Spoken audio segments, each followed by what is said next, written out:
The Ukraine crisis began in 2014 when the Ukrainian government was overthrown in a popular revolution, leading to a Russian annexation of Crimea and an ongoing conflict in eastern Ukraine.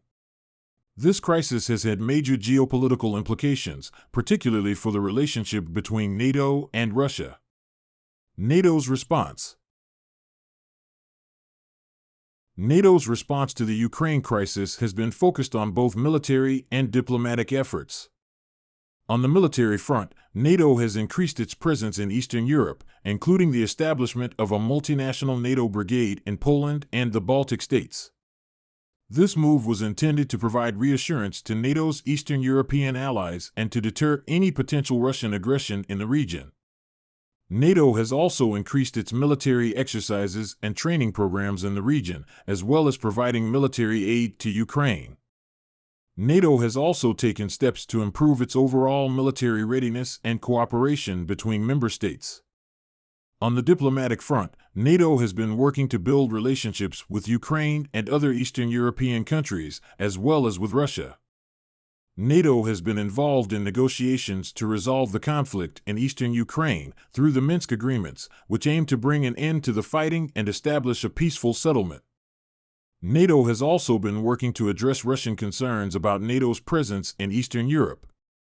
NATO has emphasized that its actions are defensive in nature and aimed at protecting the security and stability of its member states. Russia's response. Russia has responded to the Ukraine crisis with a mixture of military and diplomatic actions. On the military front, Russia has provided military support to separatist rebels in eastern Ukraine, including training, weapons, and troops. Russia has also annexed Crimea, which was previously part of Ukraine, and established military bases in the region. Russia has also increased its military exercises and troop deployments along its western border, which has led to concerns among NATO members about potential Russian aggression. On the diplomatic front, Russia has criticized NATO's actions in Eastern Europe, accusing the alliance of encircling Russia and threatening its security. Russia has also called for negotiations to resolve the conflict in eastern Ukraine, but has been accused by NATO and Western countries of failing to fully implement the Minsk agreements. Russia has also taken steps to build relationships with countries in Eastern Europe and beyond, particularly through its Eurasian Economic Union and the Shanghai Cooperation Organization. Analysis. The Ukraine crisis has had significant implications for the relationship between NATO and Russia, which was already strained in the years leading up to the crisis. The crisis has highlighted the differing priorities and interests of the two sides, particularly with regard to the security and stability of Eastern Europe. NATO's response has been focused on reassuring its Eastern European allies and deterring potential Russian aggression, while also working to resolve the conflict in eastern Ukraine through diplomatic means. NATO's military buildup and exercises in the region have been a source of tension with Russia, which sees them as a threat to its security.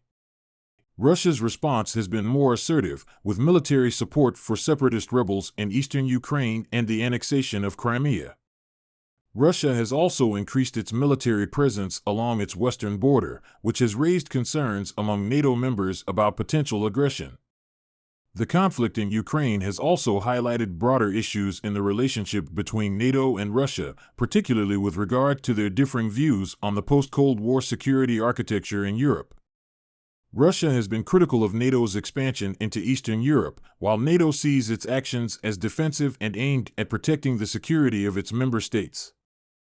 Looking forward. The Ukraine crisis has highlighted the need for continued dialogue and cooperation between NATO and Russia, particularly with regard to resolving the conflict in eastern Ukraine. The Minsk agreements remain the best hope for a peaceful settlement, but their full implementation has been slow and uncertain. NATO and Russia also need to address broader issues in their relationship, particularly with regard to their differing views on the post-Cold War security architecture in Europe. This will require a willingness on both sides to engage in constructive dialogue and to find common ground. There are also concerns about the potential for future conflicts in Eastern Europe, particularly as NATO continues to increase its military presence in the region. It will be important for both NATO and Russia to take steps to reduce tensions and to prevent any accidental or intentional escalation of the conflict. One possible avenue for cooperation between NATO and Russia is in the area of arms control. Both sides have expressed interest in renewing arms control agreements, particularly with regard to nuclear weapons.